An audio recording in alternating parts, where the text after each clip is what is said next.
Now, please select a new category. Right. Let's have a look. What have we got left? Faith and fortune. Let's get exciting. Please choose any number.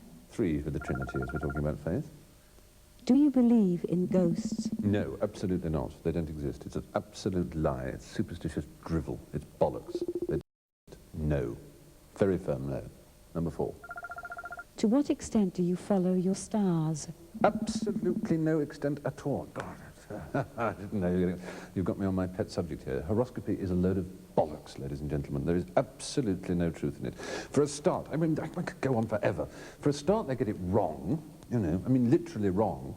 They're weeks out. When you say you're born under Libra, Libra is actually over there somewhere, not under it.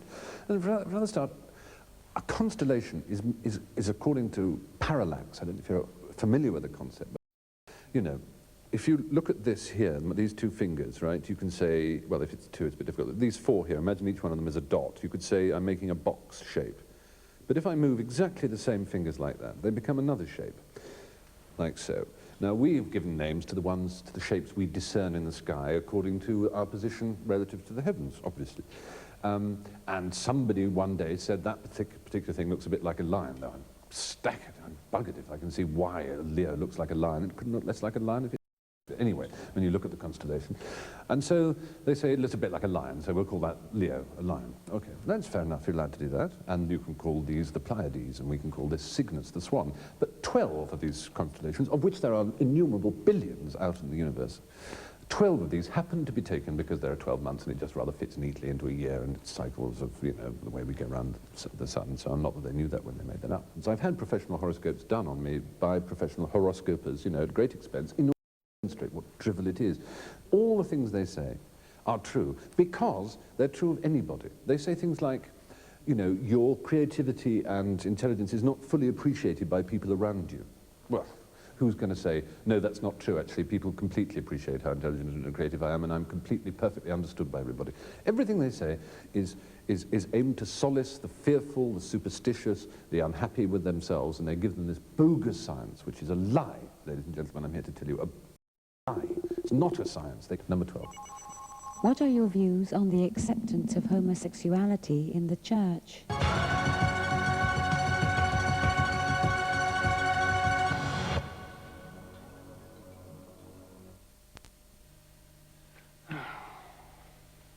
Look, I know you're supposed to be hard, but let me try and explain. Giving blood is a very good thing to do. How can you be so cold about it?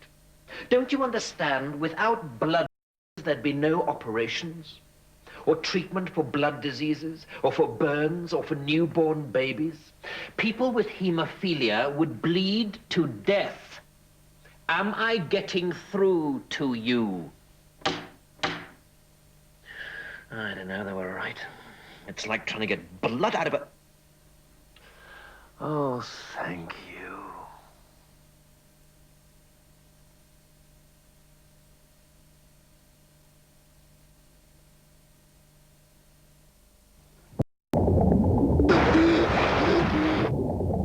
Alcohol and water don't mix.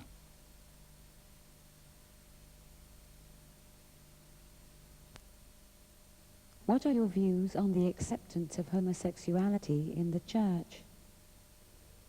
What do you mean, that it has been accepted or it hasn't been accepted enough? I think nowadays it's generally considered, I think the phrase, a rather interesting phrase, is that it's considered morally neutral, though there are some who believe the practice of homosexual acts is unpleasant. I think it should be accepted because I think the church should be seen to be a body of people who love their fellow man. I mean, that surely is not a too sweeping or extraordinary statement to expect the church to be. No, but there are still some, unbelievably, in America particularly, but also in this country, who believe that AIDS, you know, is God's punishment for, you know, acts of homosexual license or drug abuse and so on. I just want you to ponder for a second the idea of a God who can look down from heaven daily and see innumerable acts of cruelty, torture, rape, barbarism, viciousness being enacted around the globe, drought, starvation, genocide, slaughter, tyranny, despotism. He can see those and do nothing about them at all. But he sees two men liking each other, wanting a bit of a tumble and a lick and a prod and a push on a bed somewhere. And what does he do? He visits upon the most vicious plague ever seen, really. You know, 100% death rate on this ghastly, ghastly disease. Do you think any kind of God that you would do that? I might not like strawberries, or might be allergic to them. You can't tell me that, you know, because God made the strawberry and it's a nice thing to eat, that you're somehow morally reprehensible for not liking a strawberry. Nor can you tell me, I mean, I personally don't do sex at all. I think it's pretty unpleasant business, but I reserve the right to choose the sex of the people I don't go to bed with.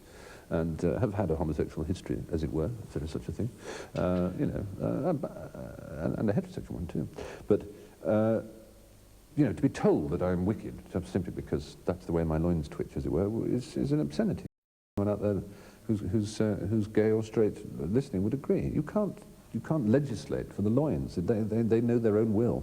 And to try and do so is barbaric beyond words. Number 9. What is your vision of hell?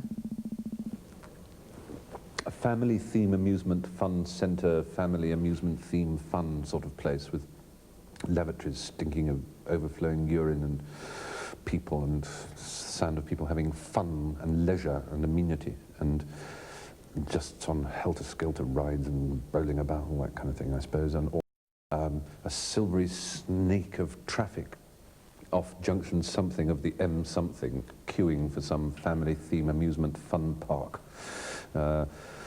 That, to me, is hell.